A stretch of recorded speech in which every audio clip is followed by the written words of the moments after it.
Thank you, Jacqueline. Happening now, police are calling the nation's latest mass shooting a case of workplace violence. Louisville, Kentucky police say a bank employee brought a rifle to work and opened fire, killing 5 people and injuring many others. Christina Evans joins us now. She's following this story for us. Well, good morning, Devontae, Audrey. Louisville's mayor is currently calling this mass shooting a, quote, horrific tragedy. So the shooting happened yesterday at Old National Bank there in the city's downtown area. Police have identified the accused 25-year-old shooter as Connor Sturgeon. We have been told that Sturgeon live streamed that attack, but was killed by police. Police did identify those who died as well. James Tutt, Juliana Farmer, Josh Barrick, Thomas Elliott, and Deanna Eckert. Kentucky Governor Andy Beshear says that he lost one of his closest friends in this shooting. Tommy Elliott helped me build my law career, helped me become governor, gave me advice on being a good dad. It's one of the people I talk to most in the world, and very rarely are we talking about my job. And at least 9 others were also hurt, including police officer Nick Wilt. The 26-year-old was sworn into the force just 10 days before this attack. And Forsyth County Sheriff Bobby Kimbrough is now sending his condolences as well to Kentucky. He released a statement that reads, "My hope and prayer is that we reach the place where we value life, where we turn on the news and no longer see reports of mass shootings, where we care enough about one another to find resources for those who need help. We must find value in each life because at the end of the day, all we have is one another," end quote.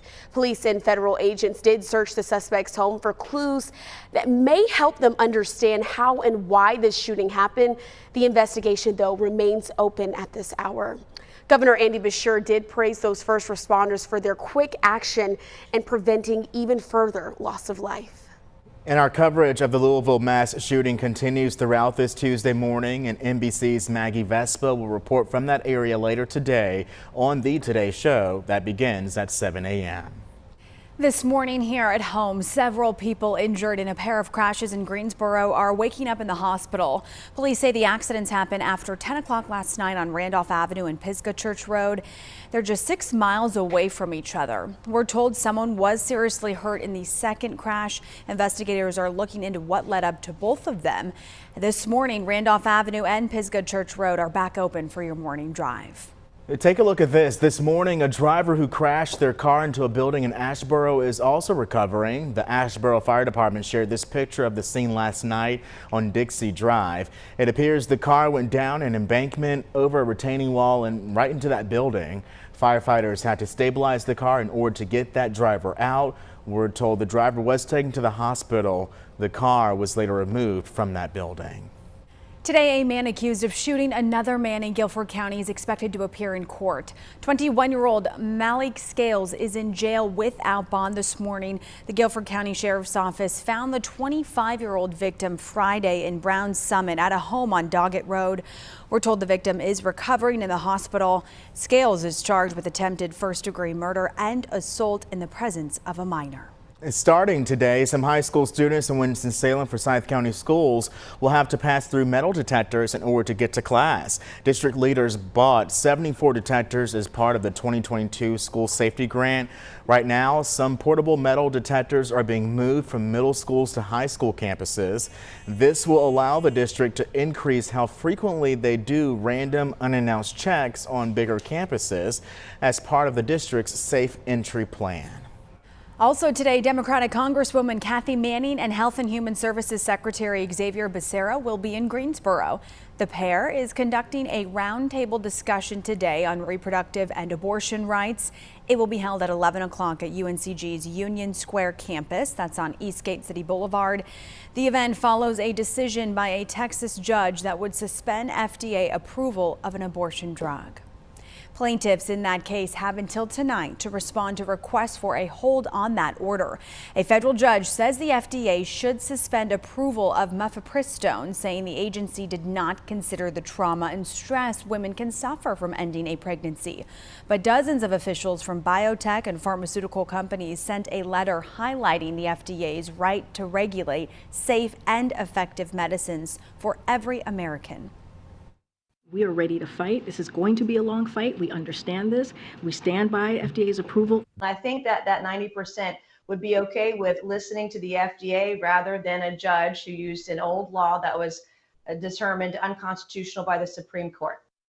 The White House did say it will, quote, always follow the law in regard to if the FDA should ignore the ruling.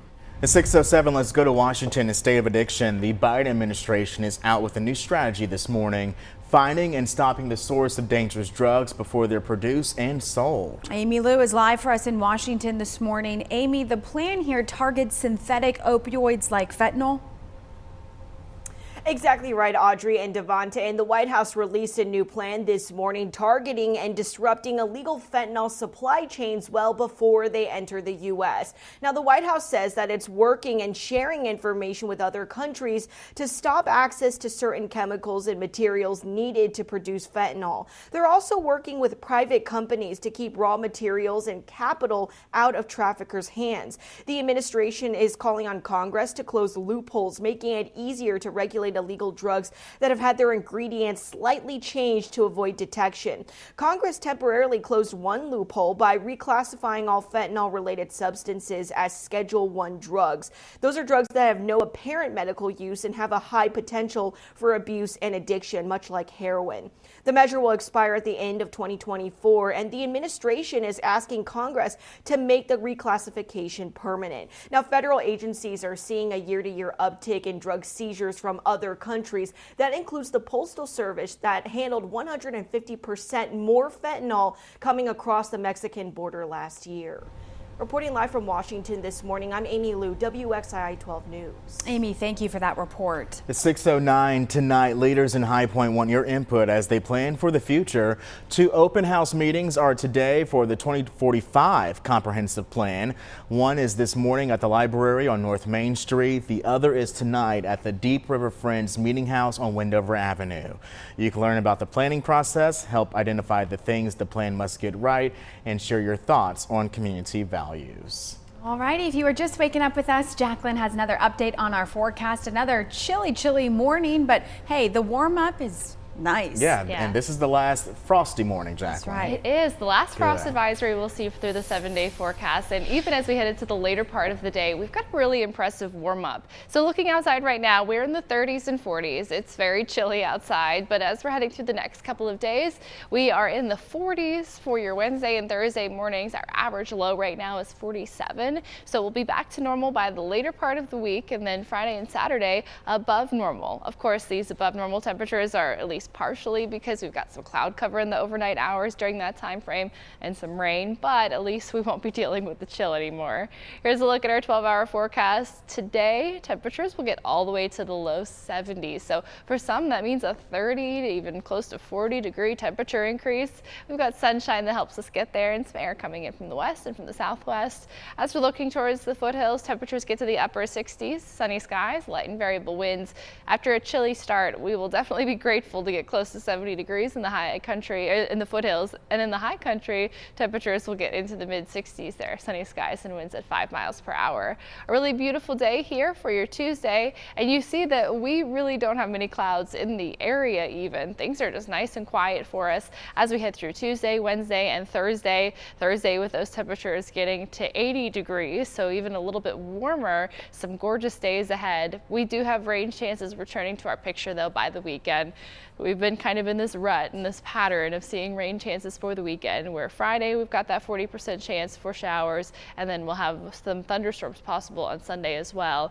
We are expecting that next week, our next 8 to 14 day forecast, our extended forecast, expected to be a little bit drier than normal, but seeing some showers and then those Sunday thunderstorms in our weekend forecast we'll talk about coming up. All right, thank you for those updates, Jacqueline. We're also keeping a close eye on traffic this morning. Want to get your first check here at 6:11. Things have been moving fine across the Piedmont Triad so far this part of the morning. No major issues that you need to be concerned about as you're heading out the door. In fact, as we take a live look outside, you can see just how things are moving out there on our major highways. This is a look at I-40 right there at Sandy Ridge Road in Colfax. Again, no major issues. I-40, Highway 52, Salem Parkway. All of your major highways are all in the clear at this part of the hour. But we do have to give you a heads up because part of Highway 64 in Davidson County will be closed today for some repaving work. So this is going to be happening in both directions near Heath Church Road. The DOT did say that that work will last between 8 a.m. and 6 p.m., but a detour will be posted there on the site. Back to work. A Tennessee lawmaker reinstated just days after being kicked out of office. What's ahead in this political fight? And I am live at Truist Stadium this morning, getting a preview of all to come on opening day and beyond. And we're getting a look from Bolt himself. Yes, he is holding bacon on a stick. You can have that too. Coming up in my live report, we're going over all the different food to look forward to this season.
The mother of the 6-year-old who shot his first grade teacher in Virginia is now facing charges. A grand jury indicted Deja Taylor with felony child neglect and misdemeanor reckless leaving a loaded firearm to endanger a child. The criminal charges come after authorities announced the 6-year-old would not be prosecuted. That teacher, Abby Zwerner, survived and has filed a $40 million lawsuit against that school district. She says they failed to protect her against the student despite multiple warnings. Coming up on the Today Show, hear what the mother's attorney is now saying and also what that teacher says about the charges. The Today Show begins at 7 o'clock right here on WXII 12. A Tennessee state representative has his position back just 4 days after he was fired. Nashville's governing council voted to send Justin Jones back to the legislature. Jones was one of 2 Democrats expelled from the GOP-led House over their role in a gun control protest on the House floor in the aftermath of the Nashville deadly school shooting. The other lawmaker, Justin Pearson, could be reappointed tomorrow. All right, now it is time to talk about playing some ball in Winston-Salem. The Dash holds its first home game of the season tonight. Jackie Pascal joins us live this Tuesday with a look at some of the new treats fans can munch on while they enjoy a game. Ooh. Jackie, you got my attention. Me too. I'm excited about this. You know, the classic ball game treats. We got the peanuts, we got your Cracker Jack, but what about bacon on a stick? We have the president of the team here to tell us more. What is going on behind us? What is new in the food game this season? Yeah, so we released 15 new food items this year. So we want to keep it fresh, different. We want to be known for some unique items. So bacon on a stick is one of my favorites. It's almost its own meal. It's a giant piece. It's thick. It's thick cut for sure. Some of our drink options too here are a little bit crazy. Some are just in the glasses. Some are. Scooch over. We make sure we can show those Yeah, off. sure. Some are in the glasses, and some are in all new branded high cups as well for all of our beer and liquor options there with all of our beer and liquor partners. And then the most unique one probably is right behind you here with the. We got to show this off. Yeah, that's the baked potato ice cream. So that's not a potato, that is ice cream. Cocoa powder. You got whipped cream, looks like chives or sprinkles. Those are Starbursts for butter. Oh, that's what those are. Yep, so all candy, all sweets. You know, we're going to. My diet doesn't do too well in season, but it's items like these. That's not what baseball games are for. It's not for going on a diet. Exactly. A couple other highlights, though. I mean, we do have a walking donut, which is probably my favorite thing on the menu. It's a Krispy Kreme donut served in a Krispy Kreme hat with all the toppings and goods on there. It's like a walking taco, but for dessert. We talked earlier about the cheesesteak, so that's obviously, and I made sure we do it right. I mean, it's going to be ribeye. You know I'm a tough judge. Yeah, it's going to be Cheese Whiz. It's going to be the whole thing. So we went through some training with our whole food and beverage staff, and they're good to go. So it'll be good. Definitely looking forward to that. And then the usual classics as well. You were talking about the promos for beer selection and stuff like that. Yeah, absolutely. So it's always going to be our White Claw Wednesday, half off craft wine on Thursdays. So all of those are going to be featured every week. And then also some of the other new food items we have are going to be featured upstairs in the club. We do a hibachi grill up there that's new for this season. And then we have a hot dog donut. It's literally a hot dog wrapped in a donut. We have a foot-long corn dog, flaming hot Cheeto. So, I mean, anything you can imagine we're going to have this year. Again, we're not going on a diet here at the baseball stadium. That's not what we do here. No, not at all. Opening night tonight, what time is that? 7 o'clock. So all of our games this year are at 7. Sundays are at 2. So we want to keep it easy because I forget a lot of things. So 7 o'clock. Yep. Make it easy for everybody. All right. Thank you so much. And again, opening night tonight. I want to toss it back to you all in the studio because I think we want to talk about the weather this morning. It's chilly right now. We all have our layers on, but it's going to be so nice for opening night tonight, right, Jacqueline?